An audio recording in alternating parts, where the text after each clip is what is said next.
All right, welcome back. I had a crazy week, so I apologize if I seem a little bit scatterbrained or look unkempt. It was a crazy week with markets, and I had a lot of stuff going on this weekend. But on the politics side, a little bit quieter this week. But we do have a couple of stories, a couple of things that I want to discuss that I think are important. Also, great comments, a lot of conversation on our video last time. I just wanted to address one thing because there's a couple of people that were saying, oh, like, why are we talking about the identity politics stuff or this and that sort of a thing, or talk more about their policies? Well, here's the thing, guys. I'm not here to tell you who you should vote for. I'm not here to tell you who I think is the best candidate, and I'm not here to tell you what the candidate's policies are so that you can find the candidate that best fits for you. The only thing that we care about here is who's going to win. That's it. We're trying to predict the candidate that is going to win. And yes, that does mean that we talk about identity politics and demographics, because those things make a big difference. All right. And we're going to talk about that a little bit today because we got some polls that I think are important. But before we talk about that, we got to talk about Beto. It says I was wrong. So kind of sucks to start this out with like being really wrong about something. But as of right now, it appears he is not. I'm not going to move him up yet. I'll leave him here. But it, because he hasn't announced. But it appears that he is going to announce for president. And here is the story. This was from DallasNews.com. Numerous people close to O'Rourke said they expect him to announce his presidential campaign within weeks. O'Rourke on Wednesday wouldn't reveal his political plans except to say he has made up his mind. So it appears that he has made a decision about what he wants to do next. And according to people that are close to him, that decision is that he is going to run for president. I was quite surprised. Again, I did not think that he was going to run. I really thought that he was going to run for Senate, and I really thought that would be the sensible choice. However, he was in the House of Representatives, so, it does make him a viable presidential candidate. We'll see what happens. I think that just based off of polling alone, I think,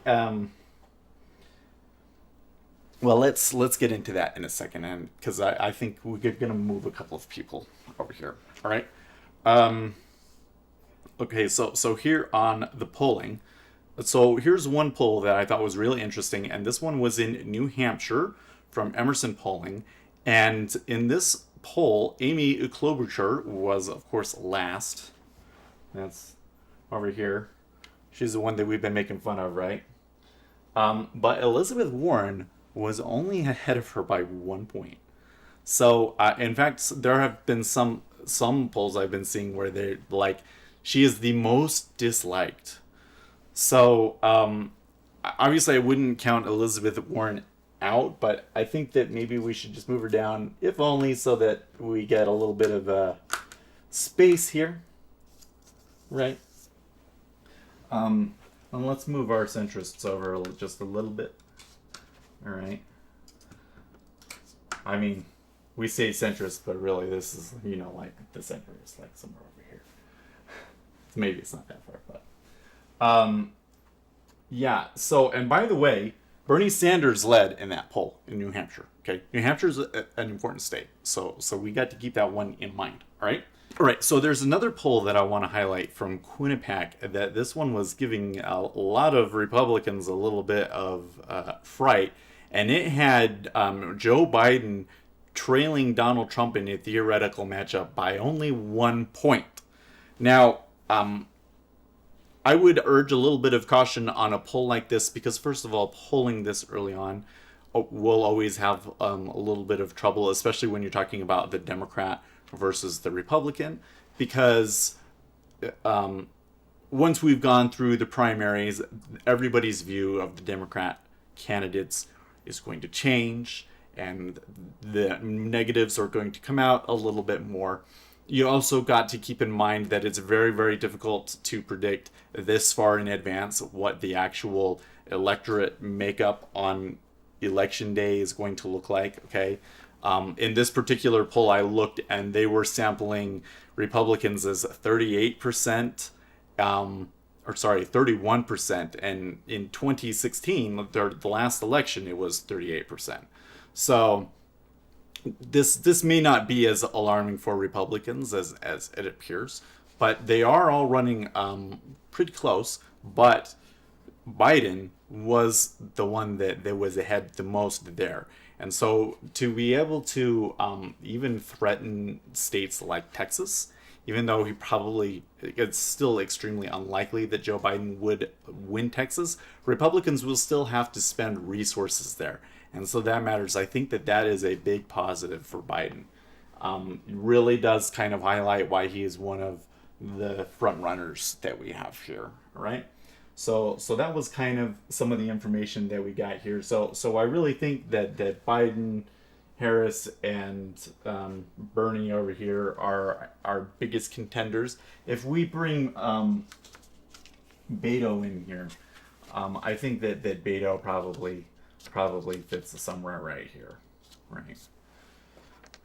He is left, but the thing that Beto seems to be able to do is I don't know, kind of like bridge the gap per se. Like, people were really excited about Beto, and he kind of has that way that I think kind of Obama did, to say the thing that makes everybody feel good about their party or their policy, and feels kind of conciliatory, even though it is still a very Democrat opinion, and that can definitely attract moderates, right? So he's probably more likely to be a vice presidential candidate, but I think that's kind of where we put him. All right.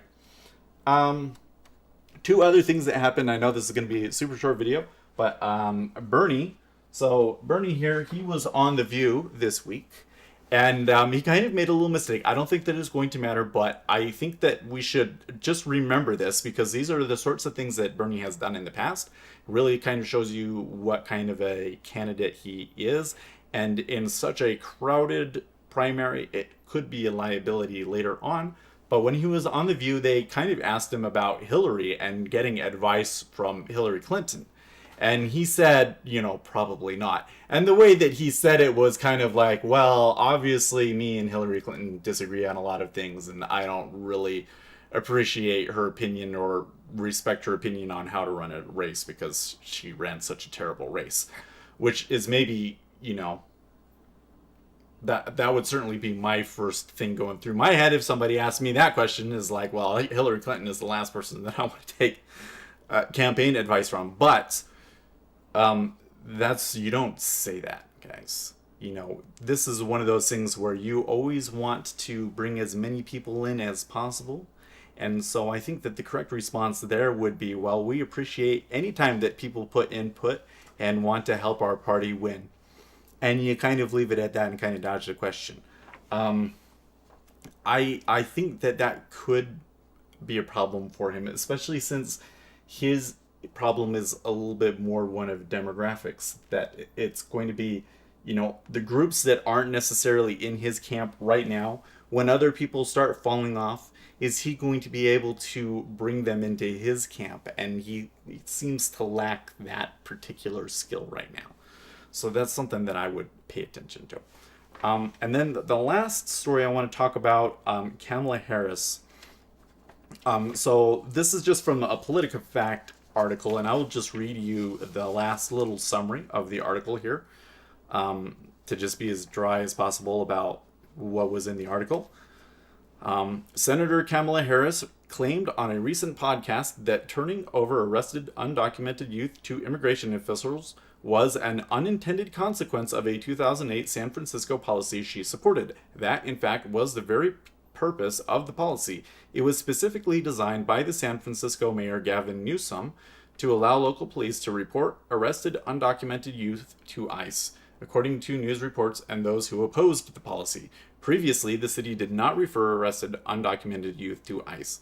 Harris also stated she did not support that consequence of the policy, which is also dubious given past news articles that cite her support for Newsom's change. Additionally, Harris said the policy was only changed because of an unintended consequence. That's also wrong. Newsom resisted changing it, and it was only reformed after a new mayor was elected. On the podcast, Harris says she feels strongly that undocumented residents should be protected by and be able to trust local law enforcement without having to worry about whether they will be deported. That sentiment, however, doesn't take away from her mischaracterization of the goal and fraught history of the 2008 policy she supported. We rate Harris's claim as false. All right, so that's their analysis of it, and I would encourage you, if you're really interested in, assessing the truth or falseness of the story, to go and read the thing. We don't particularly care about that. We care about how this can potentially affect the race. And I see two things here. One is I did not hear about this story almost anywhere. I just dug this up myself I literally search for every candidate and pick up every major story that comes through Google, but none of the major outlets picked this up. None of the the political blogs, Reddit, Facebook, I didn't see this anywhere. So Kamala seems to be really good at avoiding the negative press. I think that's a big plus for her.